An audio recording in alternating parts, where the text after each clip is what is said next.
do livro do profeta Isaías.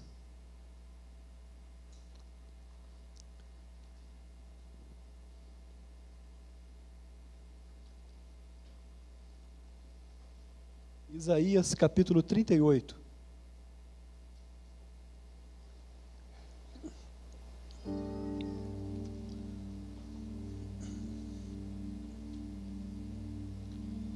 Podemos ler todos juntos, do versículo 1 até o versículo de número 8. Ok? Vamos numa só voz ler esses 8 versículos.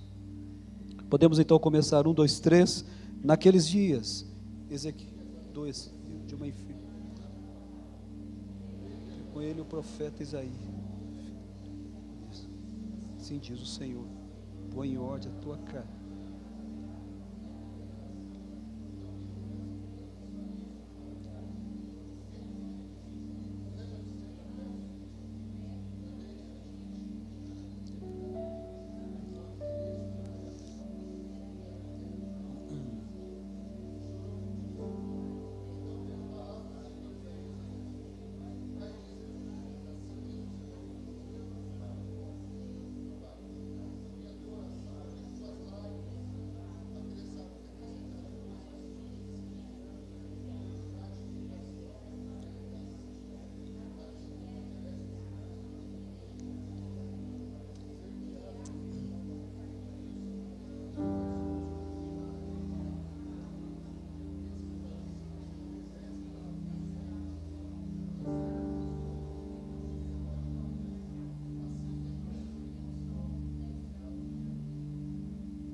Ok, vamos orar ao Senhor mais uma vez. Paizinho querido, nós invocamos a iluminação, a inspiração do Teu glorioso Espírito.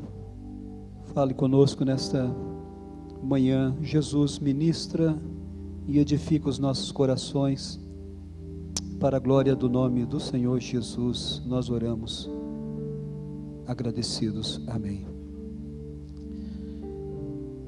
Há um ditado popular que diz que desgraça pouca é bobagem. Dias atrás, um cliente chegou no meu escritório e disse: Sete, nesta semana, o ladrão entrou na minha casa, roubou todos os eletrônicos da minha casa, eletrodomésticos. Nesta semana, a minha esposa recebeu um diagnóstico de uma doença muito grave. E nesta mesma semana, meu filho vai ao shopping e deixa o carro lá estacionado, e quando volta, o carro estava na rua, ele não quis pagar o estacionamento do shopping, o carro não tinha seguro e levaram o carro. Resultado, ele falou assim: olha, um prejuízo aí de 50 mil reais, fora o tratamento da minha esposa, que eu não sei quanto vai ficar. Aí ele terminou dizendo: está vendo? Desgraça pouco é bobagem. E quando nós olhamos para a história que acabamos de ler aqui, um pedaço da história de Ezequias, registrada não somente por Isaías, mas você vai encontrar essa história registrada também no livro dos reis e no livro das crônicas. Aqui retrata um homem vivendo um tempo de desesperança. Nós temos aqui um homem vivendo um tempo de desalento, um tempo de desilusão. É aquilo que, aquele quadro que estava ruim, ao invés de melhorar, aquele quadro se agravou, as coisas pioraram. Esse é o contexto na vida de Ezequias. A título de informação, Ezequias foi o rei de Judá. Esse homem reinou por 14 anos. A capital do reino de Judá, a cidade de Jerusalém. E foi um rei muito habilidoso. Deus usou muito Ezequias, fez grandes reformas durante o seu reinado. Mas chegou o momento que o maior império da época, o Império Assírio, liderado por Senaqueribe, ele vem com tudo, e o exército dos assírios começam a invadir as cidades, a saquear as cidades e matar as pessoas. E Senaqueribe vem fazendo esse estrago e vai se aproximando de Jerusalém.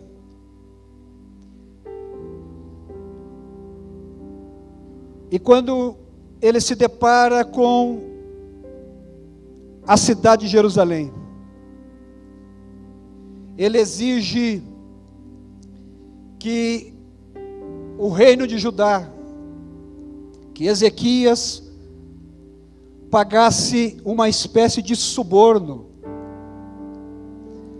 E Ezequias, então, ele dá um cheque em branco para Senaqueribe: você pode preencher o valor que você quiser, eu estou disposto a pagar esse suborno para você não invadir a minha cidade.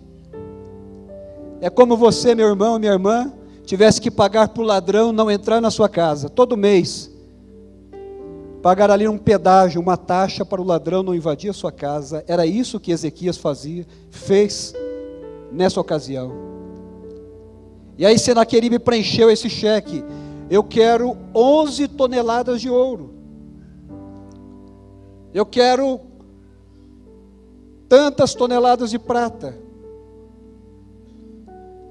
E Ezequias começou então a dilapidar todo o ouro, toda a prata que havia no templo em Jerusalém para pagar esse suborno, para Senaqueribe não invadir com o seu exército o reino de Judá, a cidade de Jerusalém. Se não bastasse essa tensão, essa desgraça, a coisa piora ainda mais, porque agora uma enfermidade mortal atinge a vida desse homem. Diz o texto que uma úlcera, uma ferida, atinge o corpo desse homem, e agora ele está deitado no leito, acamado.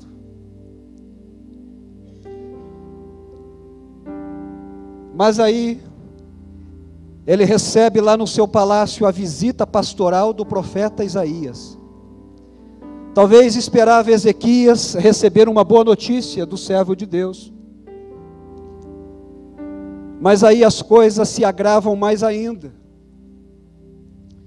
Ezequias talvez esperava que Isaías trouxesse uma mensagem boa, de cura, de restauração, por aquele momento tão difícil que ele estava atravessando. Mas lá vem o profeta Isaías com a sua visita pastoral e diz para Ezequias: põe em ordem a tua casa,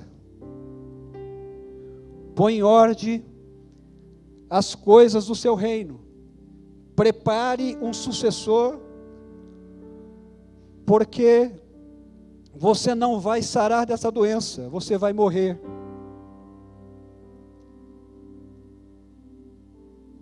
E diz o texto sagrado que Isaías, ou melhor, Ezequias, ele vira o rosto para a parede, ele ora ao Senhor e começa a chorar muitíssimo.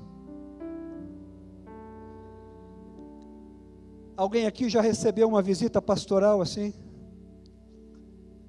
Imagina lá na sua casa, no hospital, deitado, de repente chega o pastor Josimar, ou Paulinho, ou Ronaldo, e aí olha, pastor, vem me visitar. Mas aí o servo de Deus te traz essa notícia: meu irmão, você não vai sarar dessa doença, se prepare porque você vai morrer. Desgraça pouco é bobagem, né, irmão? Cidade sob tensão, você tendo que dar dinheiro para o ladrão não entrar na sua casa,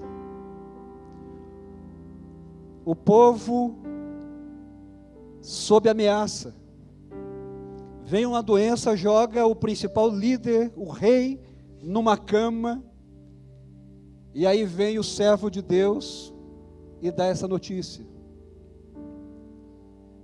Pensa num homem que estava vivendo um tempo de desespero, de desesperança, de desalento. Mas aí eu convido você para a gente olhar um pouquinho para esse texto, para a história desse homem. E aqui nós vamos encontrar alguns recursos de Deus para tempo de desesperança. E o primeiro recurso que Deus nos dá em tempo de desesperança, de desalento, é o recurso de uma oração sincera. Após Ezequias receber a notícia de que ele iria morrer, esse homem vira o rosto para a parede e ora ao Senhor e chora muitíssimo. A oração sincera é aquela oração que desnuda a nossa alma, a gente rasga o coração e conta tudo para Deus. É aquela oração que o profeta Jonas, no capítulo 2, estando no ventre daquele grande peixe, se sentindo no inferno, ele levanta a sua voz naquele contexto de tormenta, de desespero, ele clama ao Senhor, e Deus ouve a sua oração, e Deus dá àquele homem o livramento. O recurso que Deus nos dá em tempo de desesperança é um recurso muito utilizado nesta casa de oração. É uma oração sincera. Ezequias abre o seu coração, ele vira o seu rosto para a parede, diz o texto sagrado, que ele clama ao Senhor dizendo: peço-te que lembre-te de mim, porque eu andei diante de ti com fidelidade, com inteireza de coração, e fiz o que era reto aos teus olhos. Deus não só ouviu a oração deste homem, mas Deus viu também as suas lágrimas. Eu gosto quando o Senhor Jesus registra para os seus discípulos, no capítulo 6, verso 6 de Mateus, testemunhando do Pai, ele diz que aquele filho, aquela filha, que se conecta com o Pai em oração, numa intimidade, esse pai não só vê o filho secretamente, mas ele também conhece os segredos desse filho, que entra em intimidade de oração, mas também esse pai recompensa este filho, esta filha.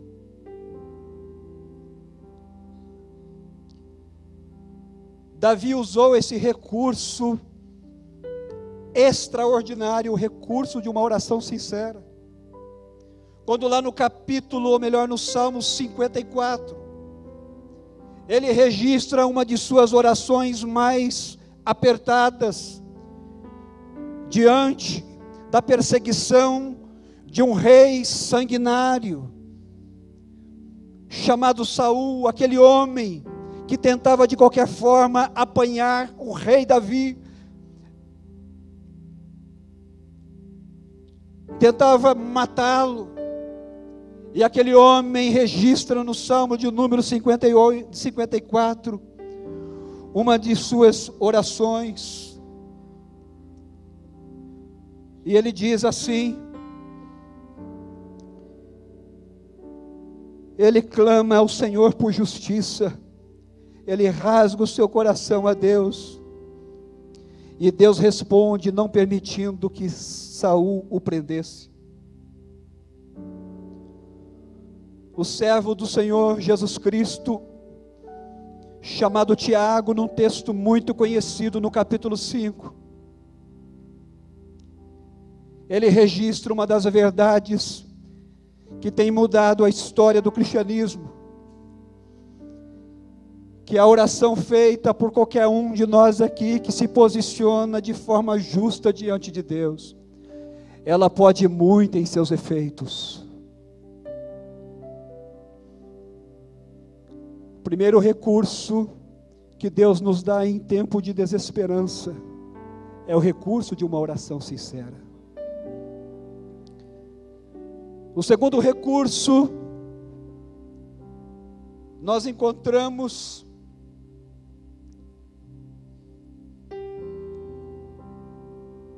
ainda no verso de número 1.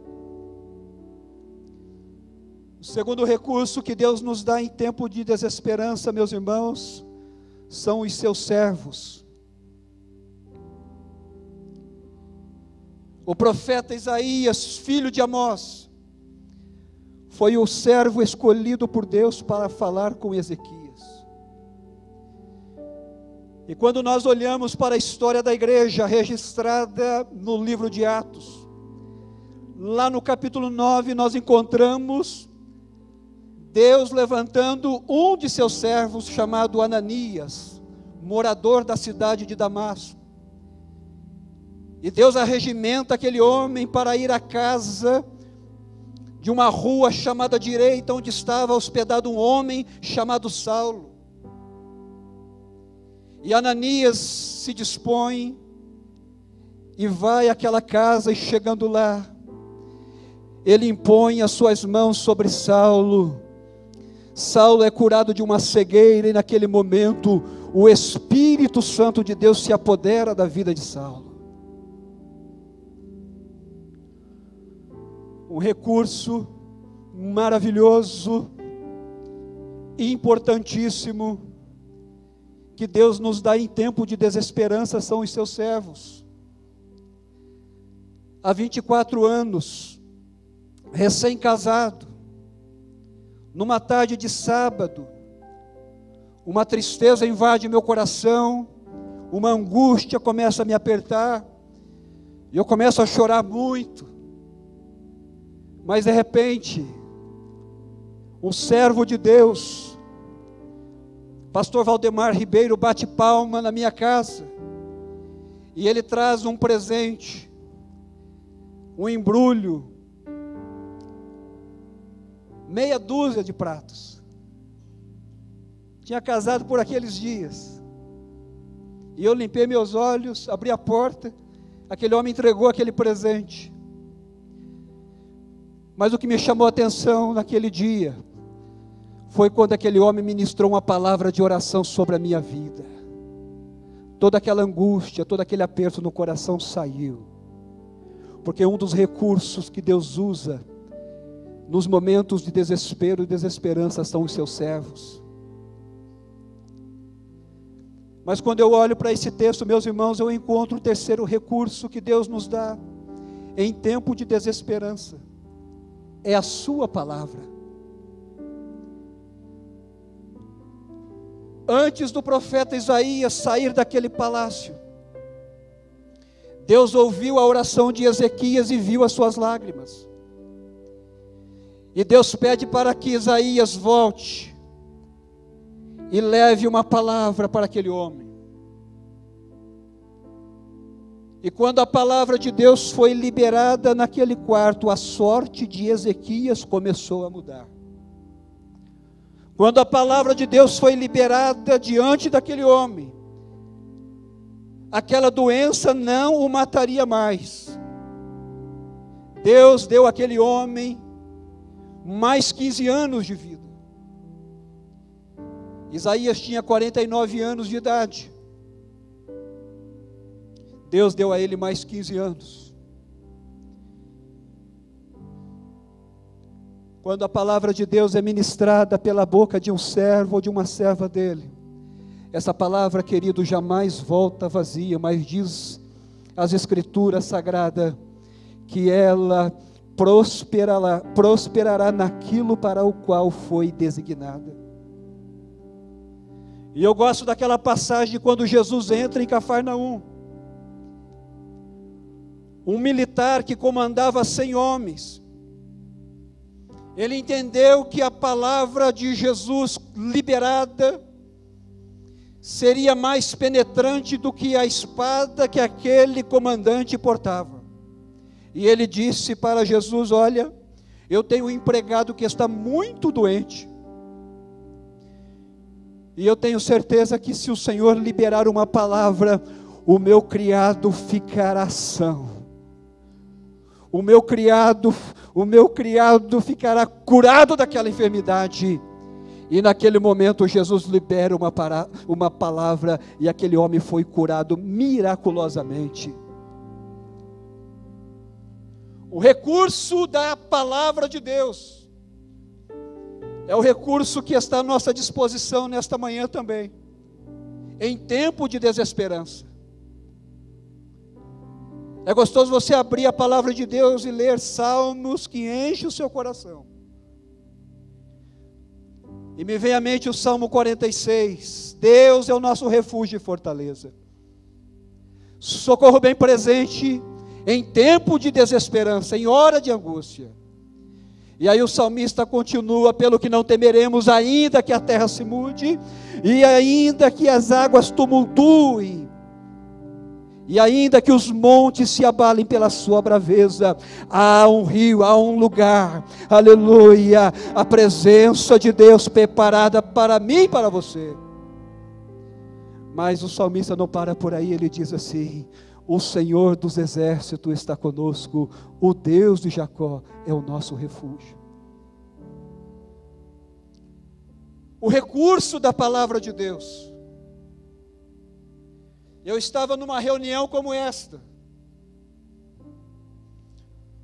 Pensa numa semana atribulada.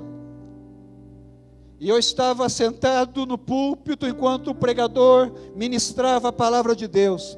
Aquele homem fez uma pausa na mensagem, virou para trás e colocou a mão sobre a minha cabeça. Aquele homem contou a minha história daquela semana, e ele ministrou uma palavra direta ao meu coração. Eu saí daquele culto renovado, cheio do Senhor Jesus Cristo.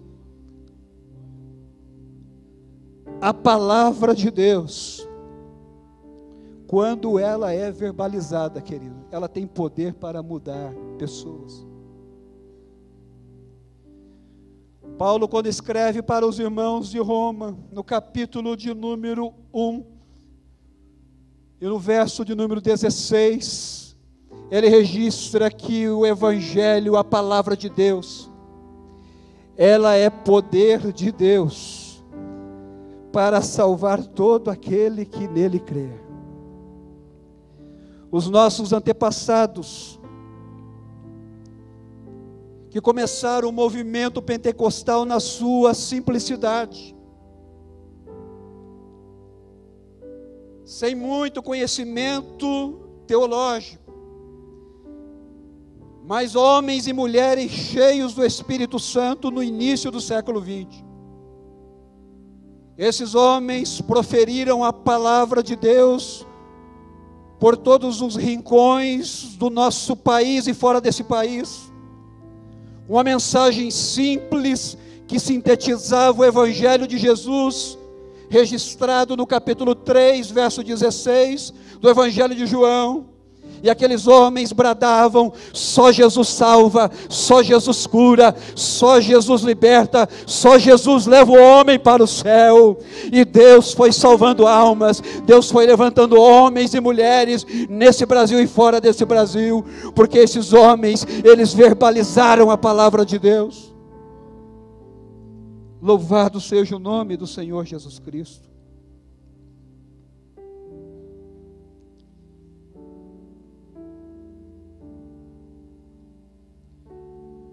Mas aí o texto não para, querido, e Deus aqui nos dá mais um recurso em tempo de desesperança.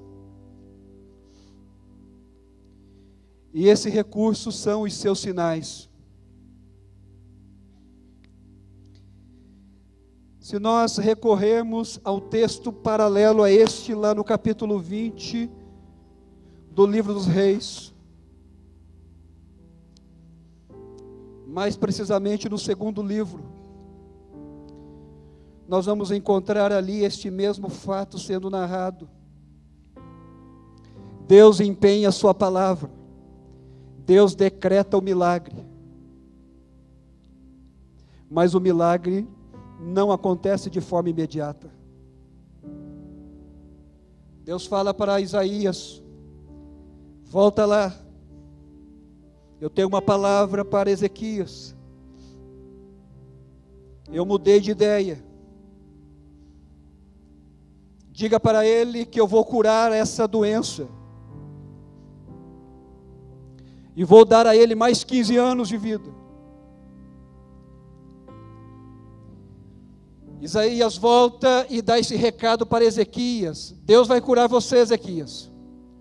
Você vai viver mais 15 anos. Mas Ezequias olha e a ferida estava ali ainda. Ele falou que ia me curar, mas aqui ainda está a ferida. Aqui ainda está a úlcera. Mas aí o texto registrado lá no segundo livro dos Reis, capítulo 20. Ezequias, ele pede para Deus um sinal. Porque Deus havia dito para Isaías, fala para ele, que eu vou curá-lo daqui 3 dias. Daqui 3 dias, aquela ferida vai cicatrizar. E Ezequias, então ele pede um sinal para Deus. Eu quero um sinal de que de fato o Senhor vai me curar daqui 3 dias. E Deus se dispõe a dar um sinal para aquele homem. Deus dá a ele 2 opções. O relógio que havia naquela época não era esse cronômetro, mas era um relógio solar. Quando a luz do sol refletia sobre uma escadaria construída pelo rei Acás, pai de Ezequias, o sol refletia sobre aquela escada e a sombra dos degraus daquela escada refletia na parede. E conforme as horas do dia fosse avançando, ia avançando, a sombra dos degraus daquela escada na parede ia também avançando. E Deus fala para Ezequias: você quer um sinal que eu vou te curar daqui 3 dias? Você quer que eu avance 10 graus, a sombra do relógio, construído por seu pai? Ou você quer que eu recue, que eu retroceda 10 graus? E diz o texto sagrado que Ezequias falou para Deus assim: avançar 10 graus é muito fácil, porque desde quando eu me conheço por gente, esse relógio só vai para frente. Mas eu quero que o Senhor retroceda essa sombra 10 graus. E Deus teve paciência com Ezequias e falou: eu vou retroceder 10 graus. E Deus retrocedeu 10 graus a sombra daquele relógio. No 3º dia, aquela enfermidade sarou.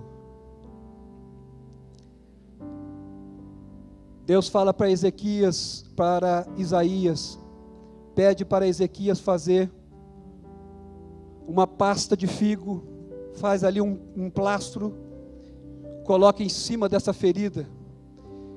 E no 3º dia, Ezequias fez isso, aquela ferida sarou. Numa certa feita, Deus levanta Gideão para uma grande batalha. E Gideão também pede um sinal para Deus. E Deus teve também paciência com Gideão. Vocês conhecem a história. Gideão coloca um tapete de lã no relento. E ele fala para Deus: eu quero que o orvalho caia sobre a relva, mas eu quero ver essa lã, esse tapete sequinho amanhã. E Deus faz isso, mostra esse sinal para Gideão. Mas Gideão ainda pede mais um sinal para Deus: agora eu quero o contrário. Eu quero que a relva fique seca e que esse tapete de lã fique molhado com orvalho. E Deus teve paciência com Gideão. E no outro dia a relva estava seca e aquele tapete de lã estava molhado. Deus mostra os seus sinais para o povo na sua caminhada pelo deserto. O bastão, a vara de Arão floresce.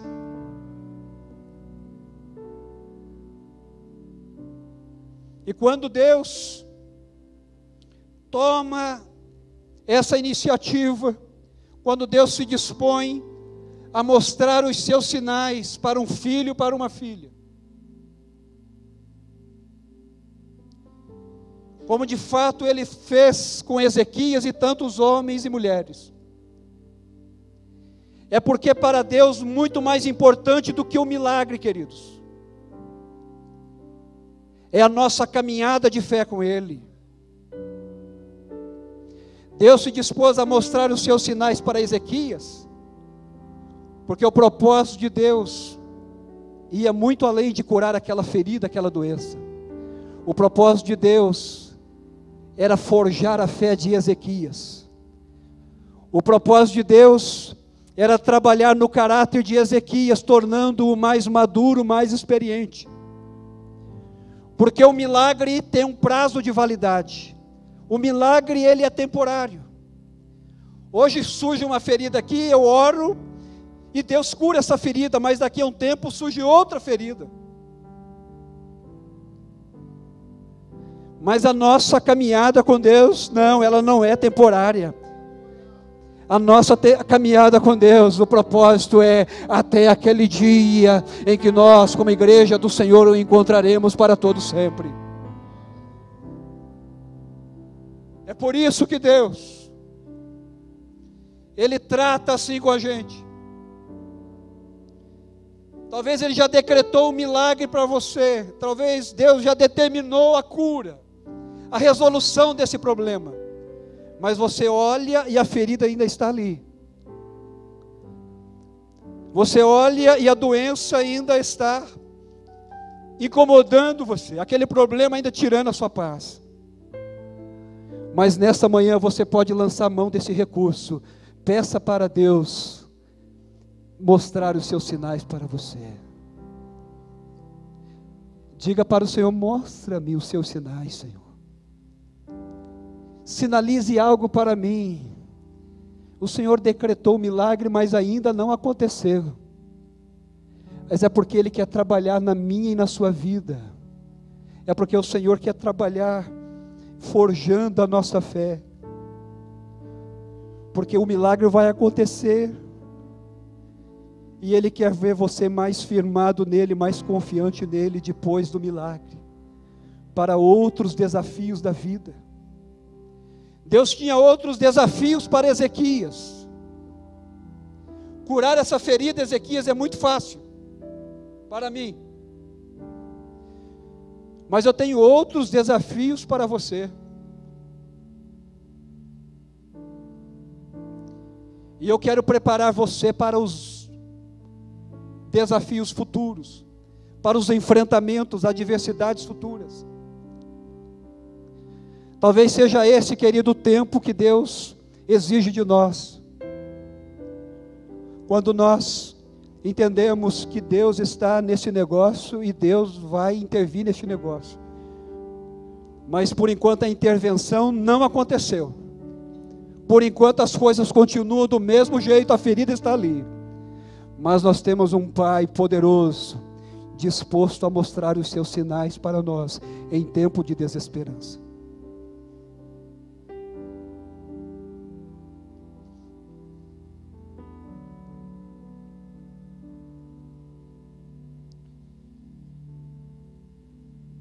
O quinto e último recurso de Deus, que Ele nos dá em tempo de desesperança, querido. Além da oração, além dos seus servos, da sua palavra e dos seus sinais, o quinto recurso é a oportunidade de mudança. Quando Deus cura aquela enfermidade de Ezequias, Deus não revoga aquela ordem, aquela oportunidade de mudança que Ele proferiu através da boca do profeta Isaías. E essa ordem está no verso 1 do capítulo 38. Deus fala para Isaías: diga para aquele homem, diga para o rei Ezequias colocar em ordem a sua casa. Em outra versão diz assim: Ezequias, ordene as coisas na sua vida, na sua casa, prepare um sucessor.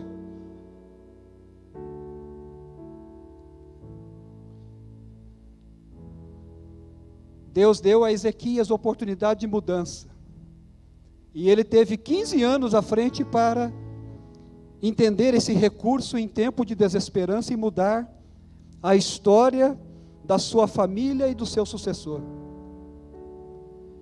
E se você olhar um pouquinho à frente, nasce Manassés, filho de Ezequias. A ordem de Deus era para que Ezequias preparasse o seu sucessor, colocasse em ordem as coisas. Deus estava dando uma oportunidade de mudança para aquele homem.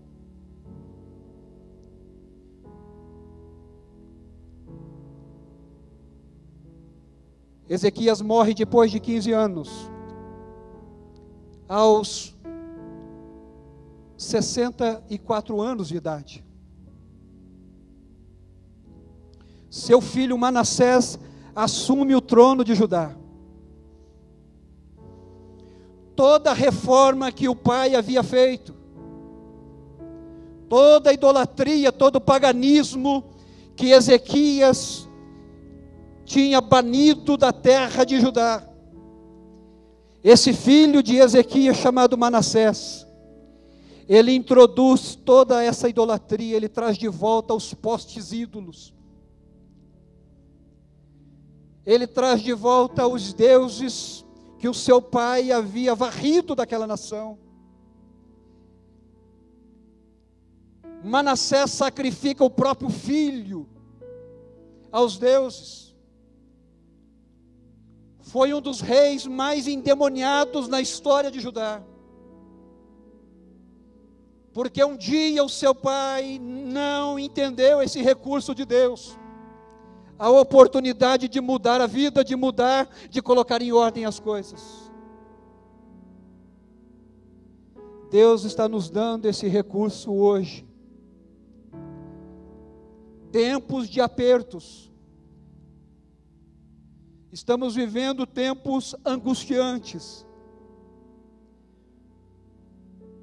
Quando parece que já vimos todo tipo de desgraça, a gente liga a televisão e aparece uma desgraça nova, assolando, desgraçando a nossa nação, a nossa vida, a nossa casa.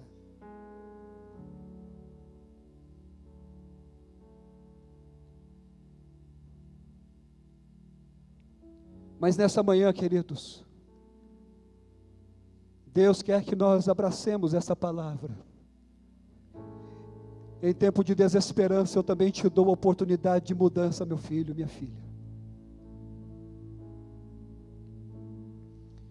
Queridos, a salvação é individual, mas a responsabilidade da gente ajustar as coisas lá em casa, como líderes, como pai, como mãe, a responsabilidade da gente colocar as coisas em ordem é minha, é sua. Deus não vai enviar anjo para fazer isso. Ezequias foi negligente. Um dia Isaías chegou para Ezequias e falou assim: Ezequias, vai chegar o dia, Ezequias, que o império babilônico vai vir com tudo. A Babilônia vai invadir isso aqui. E você precisa se posicionar, você precisa mudar. Sabe que Ezequias respondeu para o profeta Isaías: o que me importa é que haja paz nos meus dias. O que vier depois, com o perdão da palavra, que se lasque. Essa foi a resposta de Ezequias para Isaías. O Espírito Santo de Deus tem falado muito ao meu coração, e eu tenho certeza que tem falado ao seu. para que a gente se posicione nesses últimos dias da igreja na face da terra. E eu gostaria, nesta oportunidade, de convidar você, querido, a abraçar esses recursos que Deus está nos dando nesta manhã. A oração sincera. Deus quer nos levantar como servos e servas dEle, para abençoar pessoas, para levar uma palavra de esperança, como profetas da esperança, nesses últimos dias, como fez com Isaías e tantos outros homens e mulheres. Deus nos trouxe aqui nesta manhã para abraçar, absorver e fazer aquilo que Davi fez, esconder a palavra no coração para não pecar contra o Senhor. O recurso da palavra de Deus. Deus está nos disponibilizando nesta manhã os seus sinais em tempo de desesperança. A coisa ainda incomoda você, a coisa ainda aperta para você, e você já ouviu tanta gente falando que Deus vai curar, que Deus vai fazer o milagre, e nada do milagre acontecer. Mas nessa manhã Ele está aqui para nos mostrar os seus sinais e ministrar o milagre sobre a sua vida. Mas a oportunidade de mudança, nós não podemos olvidar, nós não podemos desprezar. E eu convido você a se colocar de pé em nome de Jesus. Você que percebe que algo precisa mudar na sua vida, há uma demanda espiritual que só Deus pode intervir, e você necessita de uma intervenção dEle, para que essa mudança, esse posicionamento aconteça. Eu quero orar por pessoas aqui, que há uma ferida na alma, no emocional, há uma ferida na sua mente, há um negócio aí que te incomoda muito, ou há uma enfermidade aí que te tem jogado você para baixo. Deus não só ouviu a oração de Ezequias, mas Deus viu as lágrimas daquele homem. Eu gostaria também de orar por pessoas que querem ser levantadas aqui nesta manhã, como servos e servas cheias do poder do Espírito Santo, para abençoar pessoas, levar uma palavra de esperança. Se você quer, vem aqui à frente, vamos orar juntos em nome de Jesus. Bendito seja o nome do Senhor.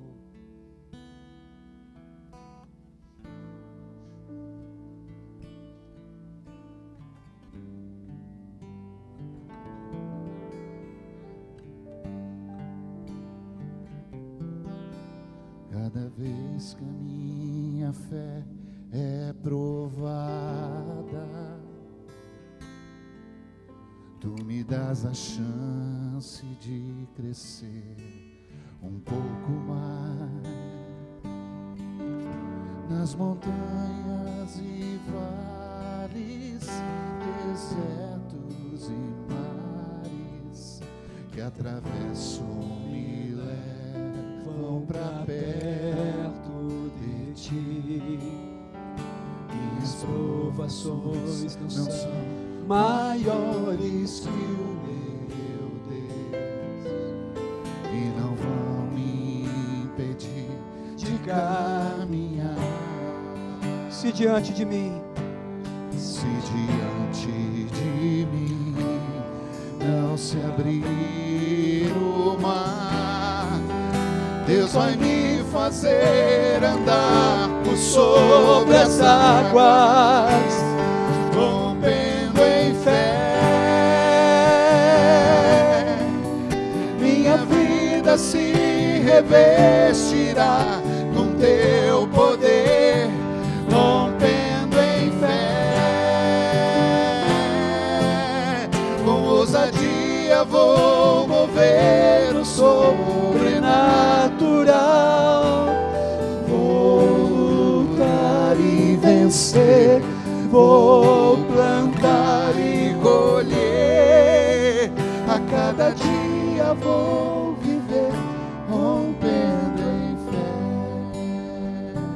Pai, nós invocamos o Teu nome mais uma vez nesta manhã. Aqui estão os Teus filhos, as Tuas filhas.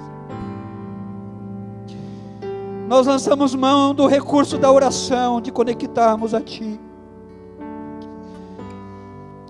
O Senhor nos vê, o Senhor nos sonda, o Senhor conhece os nossos segredos, o Senhor nos recompensa.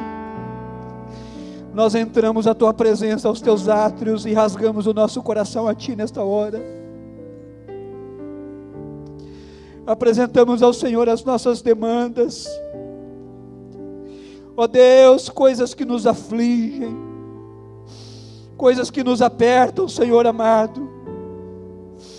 Ó Pai, o Senhor não só ouve, mas o Senhor vê as nossas lágrimas. Louvado seja o nome do Senhor para sempre. Ó Deus, olha para este filho, esta filha, que clama de forma sincera nesta hora. Intervenha na vida, intervenha na casa, intervenha nos negócios, nas coisas. Oh, essa ferida que ainda está aberta, Pai, tenha misericórdia, Jesus. Oh Deus, ministra os Seus sinais. Ministra os Seus sinais, Pai. Vai forjando a nossa fé. Vai trabalhando, Senhor amado, no nosso caráter. Vai, Senhor amado, nos tornando pessoas mais maduras, mais, ó Deus, experientes. Oh Pai, que sejamos encontrados pelo Senhor nesta manhã, dessa forma. Olha para esse filho, essa filha, Jesus. Ó Deus, que entendeu que precisa de mudanças radicais, significativas. Ó Deus, sozinho a gente não consegue mudar, mas com a ajuda do Teu Santo Espírito é possível mudar, a gente posicionar diferente. Oh, nós clamamos misericórdia nesta manhã, Jesus. Nós clamamos misericórdia. Olha para nós, olha para os nossos filhos, Jesus. Não sejamos nécios, não sejamos negligentes, não sejamos, ó Deus, irresponsáveis, mas que possamos cuidar bem da nossa casa, pôr em ordem a nossa casa, aproveitar o recurso, Senhor, que o Senhor está nos dando nesta manhã, a oportunidade de mudar. Oh Deus, tenha misericórdia, dá-nos sabedoria, discernimento espiritual. Sim. Em nome de Jesus, em nome de Jesus, em nome de Jesus, em nome de Jesus. Que o amor de Deus, a graça e a paz do nosso Senhor e Salvador Jesus Cristo e as doces consolações do glorioso Espírito Santo de Deus seja abundantemente derramada sobre cada um de nós, e juntos nós dizemos amém. Que Deus abençoe a sua vida e a sua casa.